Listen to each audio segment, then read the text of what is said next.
Oliver, thanks for joining me. Oliver and I have done a lot of work together over the years, and I've always appreciated his approach to the market. California and the Seattle markets, we get a lot of comparisons often, and Seattle's often called the little brother of California sometimes, but we share a lot of market similarities. But one thing that Oliver does that, in my opinion, is pretty interesting, at least to me, is he represents a lot of high-tech flex tenants, which are traditional occupiers of industrial space, but they use these industrial buildings quite differently than, say, your typical big box distribution port-centric user, which, again, kind of looking at the Seattle market, that's a lot of my bread and butter. So I was curious what Oliver thought about that market segment in Orange County, what some of these buildings really look like on the inside versus the outside, and how tenants are using them. So Oliver, I'll maybe hand it off to you and tell me what you're seeing out there in your area and what some of these buildings look like and what tenants are doing right now. Yeah. Hey, Matt, thanks a lot for organizing this. Really glad to have an opportunity to spend some time talking together about our respective markets. So we've got a 300 million square foot industrial market here in my market, Orange County, which I've worked for 20 years. And, it's four different submarkets: the North County market and the West County market, which are, Anaheim, Garden Grove, Brea, Fullerton.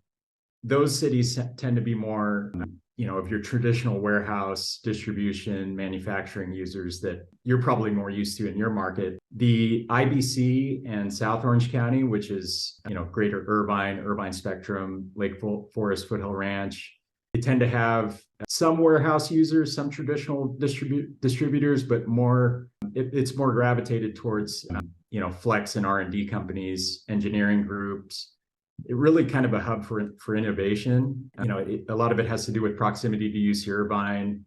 We've got a big depth of, engineering and, just innovation overall. So, we had an influx of new development, new construction, just like a lot of these markets across the country did. And but what was interesting is the demand was coming from, in many cases, some warehouse users, but in many cases, R&D and flex companies.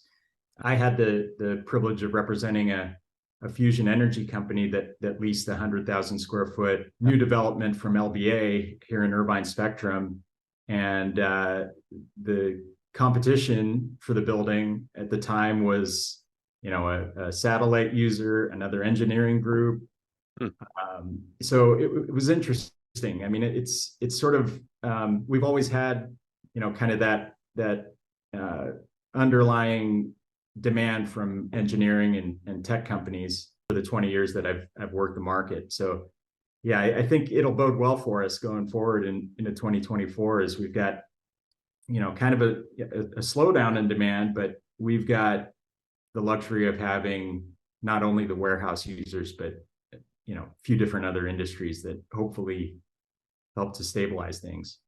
See, and I find that so fascinating because if you look, okay, so your market, especially Orange County specifically, is very similar to Seattle in that we're land constrained. We're finding ways to get new product out of the ground, but it's tough, it's difficult, and developers are very specific about what they're trying to build. And for us, I mean, being a port-centric market, and frankly, you're in Orange County. I mean, you're right near LA and Long Beach, right? Albeit, a sub-market away. And so for me, it's, every development that we're working on, it's big box, it's distribution focused. There's really no bells and whistles added to these buildings. They're pretty generic, rectangular square buildings with small office footprint and as many docks as you can get. And I would think, and most of our landlords aren't expecting to land anything but a heavy, high cube, high flow distribution user. On occasion, we'll see that differ. But it sounds like, if I'm hearing you correctly, that on the contrary, most of the competition for these new construction buildings are these kind of high tech type engineering, doing some kind of light assembly or manufacturing in there to a degree. So I'm curious, are these, like you use the LVA building, for example, are any of these landlords on a speculative basis doing anything different with these buildings related to just how they're setting them up, from the ground up? Or are they still pretty generic boxes expecting tenants to come in and tailor them to their use? Yeah, it's more, the demand has been just to be clear, for R&D and flex users, the demand for those users has been primarily in the Irvine spectrum, South Orange County, and the airport area. We do have, for the new construction that was developed in North County and West County, it's more of your run-of-the-mill traditional warehouse user. But yeah, to answer your question, nobody really did anything different. I mean, it was more, just deliver the Class A 30-foot clear with docks and, a real high image, warehouse building. But it's really been incumbent on the tenant, to deliver their specific, or, come in and do their specific improvements and tailor the building to meet their needs. For example, my client who took the LBA building, is gonna do a heavy scope of work, power upgrades. It's in proximity to an Edison substation, and they're going to be doing some foundation work to accommodate a machine that they're going to install in the building. So, I mean, it's really, every tenant's different. Every tenant's got their specific needs, and it is incumbent on the tenant, at least in the current marketplace, to deliver their own improvements. Okay, so we're talking about these different buildings and their characteristics, and a big driver of these new buildings is the rent growth that we've seen, right? And especially in a land constrained market, I'm sure you're seeing crazy high land prices. Everything's changing, right? But backtrack, before these interest rate hikes and when the market started changing, land prices were really high. Landlords were expecting really high rent. I hear this deal that you're talking about, and a lot of these high tech deals, they come with pretty significant tenant improvements. And so then I think high land price, high rent, high TI dollar cost. Naturally, you wonder, it's got to be a challenge to put some of these deals together, especially from the tenant side, when they have to pay, call it the newest high rent on this brand new building because it's kind of the new higher watermark, and then do the TI on top of that. I mean, how are they getting creative to make that work? Is it an issue? I guess maybe not, right? I would imagine the income potential from a high-tech business versus a high flow distribution user, I mean, volume and margins are obviously very different. I mean, what does that look like from your side? So I think it's yet to be seen. Over the last couple of years, it's not something that the developers or the landlords had to adjust their thinking on. I mean, it's not like they had to offer higher tenant improvement allowance or make any concessions because the demand was so high, and you had 3-4 users kind of stepping up, and they didn't really have to deviate from their sort of pro forma deal that they came into the development thinking that they would offer. I mean, so you had Rivian, for example, took a 213,000 square foot building from Panattoni right around the same time as my client leased the LBA building.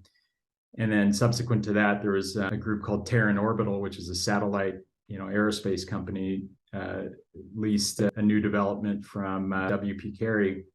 I mean, you had these users out there competing for buildings, and it wasn't something that was causing, even though there were tech companies that had their own specialized tenant improvement scope, it's not something that the developers had to change their course of thinking in terms of offering other concessions or anything that was above and beyond Sure. in terms of high dollars.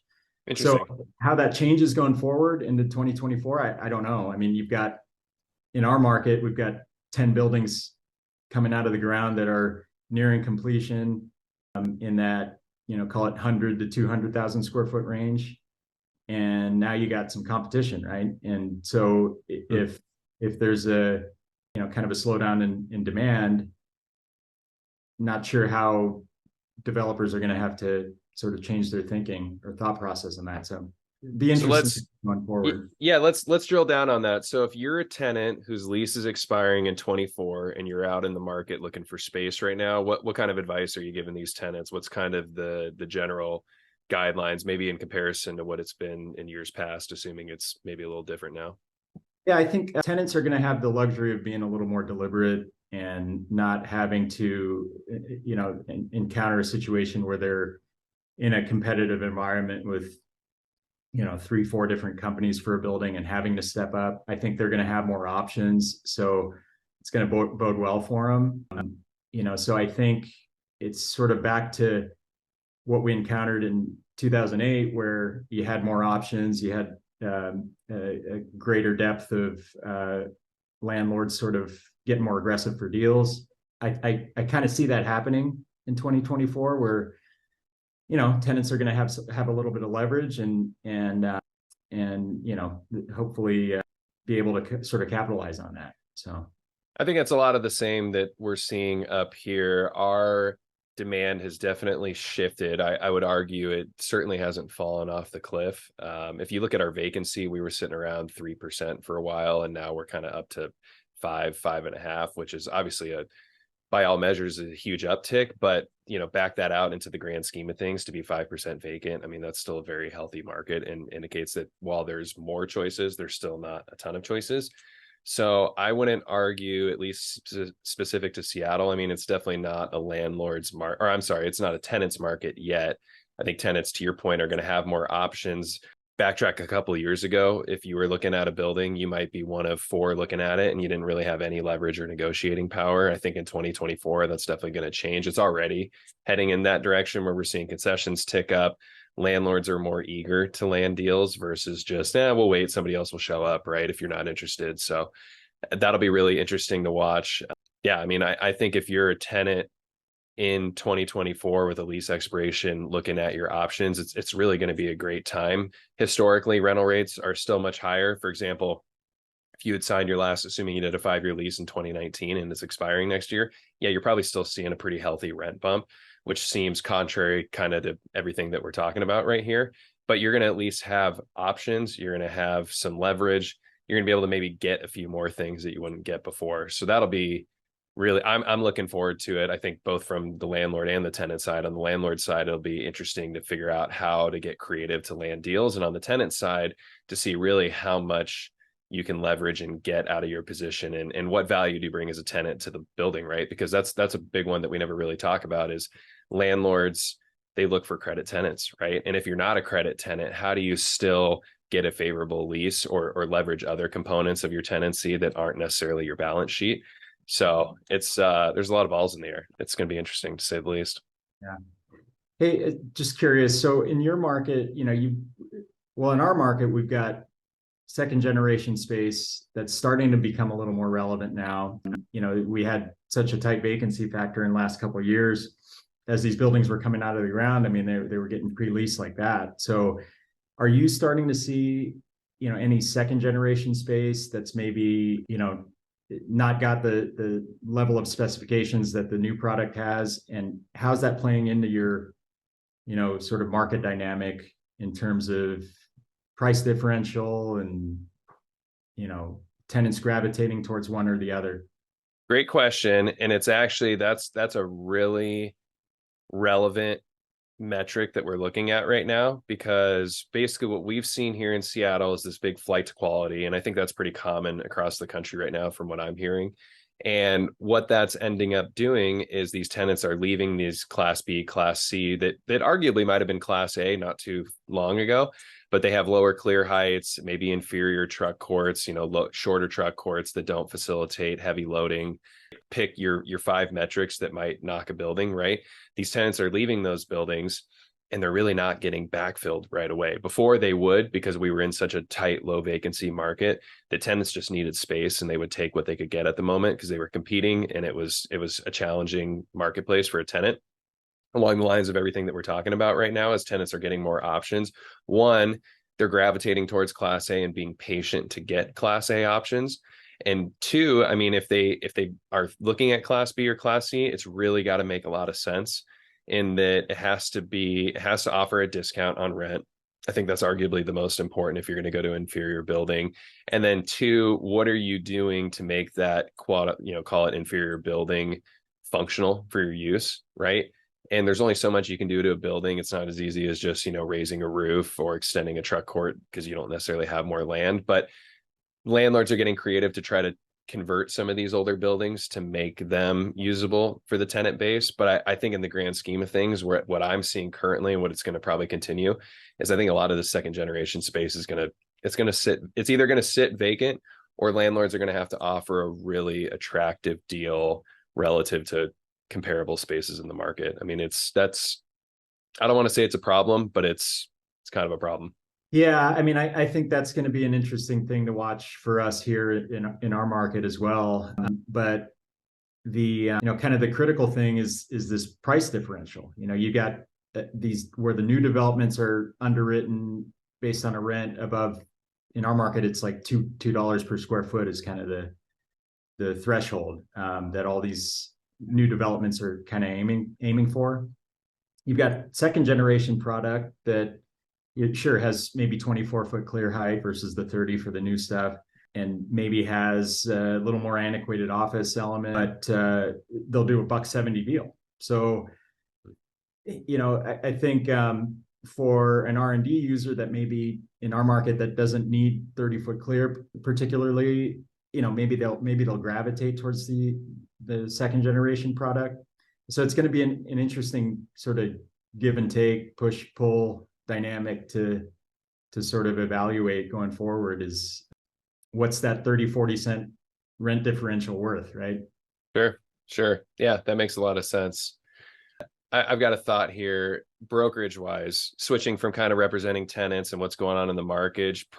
Personally, what are you working on in your brokerage business from kind of a, call it processes standpoint, or forecasting, or just what are you doing every day? I mean, I'm curious to hear what you're looking to do in 2024 that's maybe different than what you've done in the past, because I think we're clearly living in a different market condition than we've been in this bull run that we've been going on for quite a while. I know personally I'm having to look internally at what I'm doing, and I'm planning to do things quite differently in 24. So curious what you have slated so far.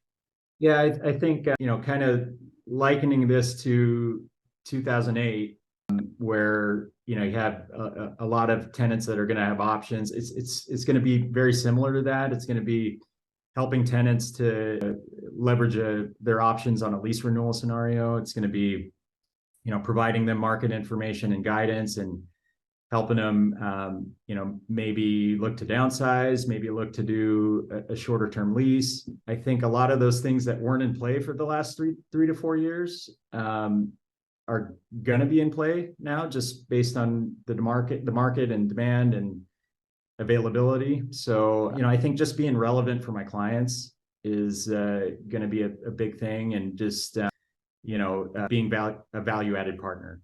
I think from the developer's perspective, it's much the same. It's evaluating the demand in the market, understanding the tenants who are out with requirements, and also understanding your competition. So I think we both got to counsel our developer clients and owner clients on how do you position your property properly? How do you position yourself for to compete for the couple deals that are out there, knowing that they're going to be having other potential suitors in the market. So giving them advice on specifications of their building, what can they be doing to upgrade, what can they be doing to sort of meet the demand. So I think in this sort of market, we've got to use our expertise to add value, and that's totally sort of the biggest thing going into 2024. I agree with you. I think I've always looked at brokerage as that we're brokers first, in the sense that we're negotiators and deal makers, but really, what are we dealing at the end of the day? A lot of in this day and age, it's information, right? And as a market changes, staying on top of that information and being the authority on that information and dealing that information accordingly, I think is ever more important.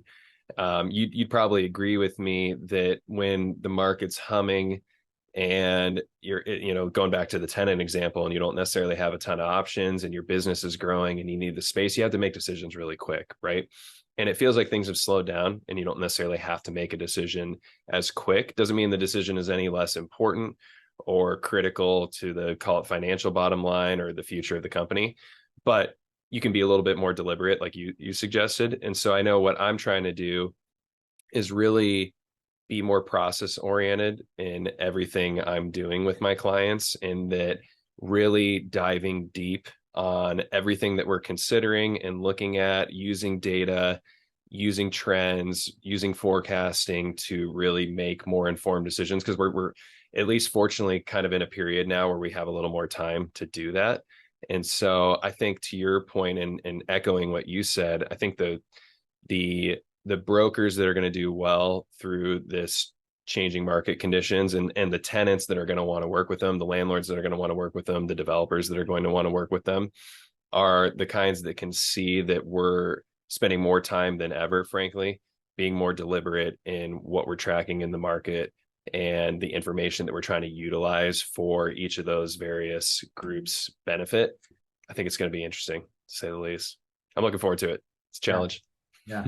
Well, good. Well, let's wrap it up. Oliver, thank you for setting this up. Always a pleasure chatting with you and talking about our respective markets. I've always respected what you do down there, and California is a cool market and always gets a lot of attention nationwide. So I love learning more about it and learning more about what you're doing. So hopefully we can do this again soon. Likewise. Thanks, buddy. Appreciate it. And all Yeah. of us in 2024. Yeah, man. We'll talk soon. Take care. Thanks, buddy.